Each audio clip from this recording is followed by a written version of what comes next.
So we're going to demonstrate intubation and extubation for a PUI or COVID positive patient in labor and delivery who is going to undergo a C-section. So first off, we're going to wear appropriate personal protective equipment.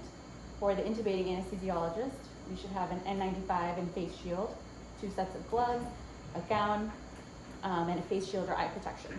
Or you can also use a capper or a PAPR if you prefer to use that. Everyone else in the room should be wearing an N95, eye protection, gloves, and a gown as well. So we're going to talk about our equipment and we'll talk about the process.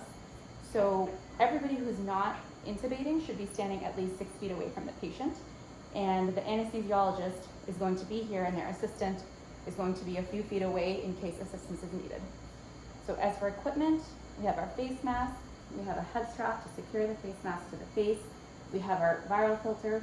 Just for the purpose of this demonstration, we're using a different filter, but the actual HEPA filter is this blue one, which we're saving for actual use for a real PUI. And then you have your circuit, which is stabilized back here with a Christmas tree or equivalent, just to make sure your circuit does not fall to the floor and cause contamination. We also have our IV over here for easy access to inject drugs.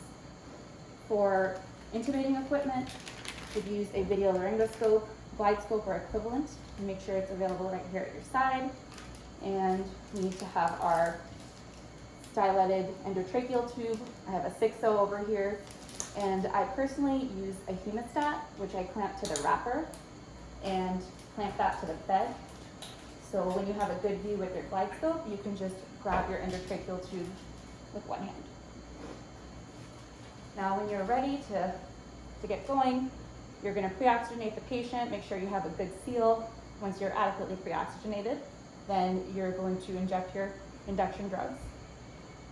We really want these drugs to circulate to make sure the patient is deep, as we don't want them to cough during intubation.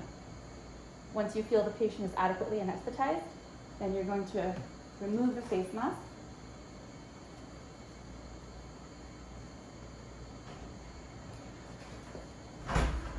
So once you've got a good view with your glide scope, go ahead and grab your endotracheal tube.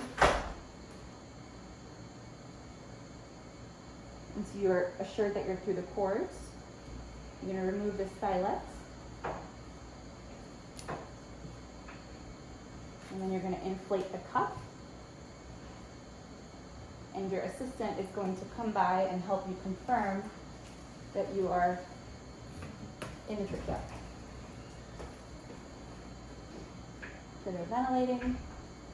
You have chest rise, condensation, and sustained end-tidal CO2. At this point, you can let the obstetricians know that they can start the C-section. And once you've stabilized your tube and your circuit, then you're going to remove your top set of gloves. And then you're going to tape your tube and tape the eyes.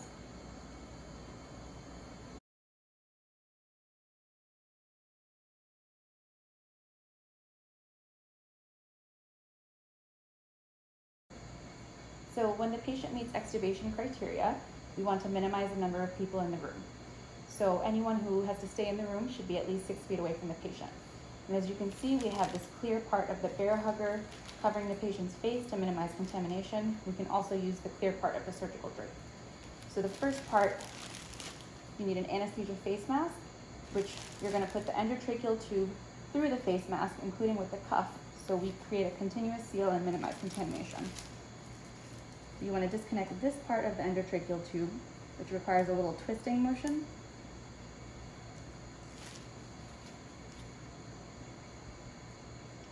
You put the cuff and the tube through, and then reconnect.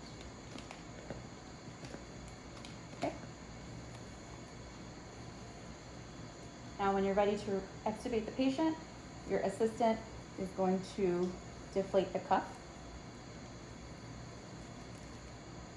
Okay, cuff is deflated. You're going to remove the tube and you're going to stop at the inlet of the face mask. So they're going to inflate the cuff again with 15 to 20 cc's of air to create a seal. That way, if the patient has to cough or has any secretions, they're contained within the mask. From here, you can go to a non-rebreather.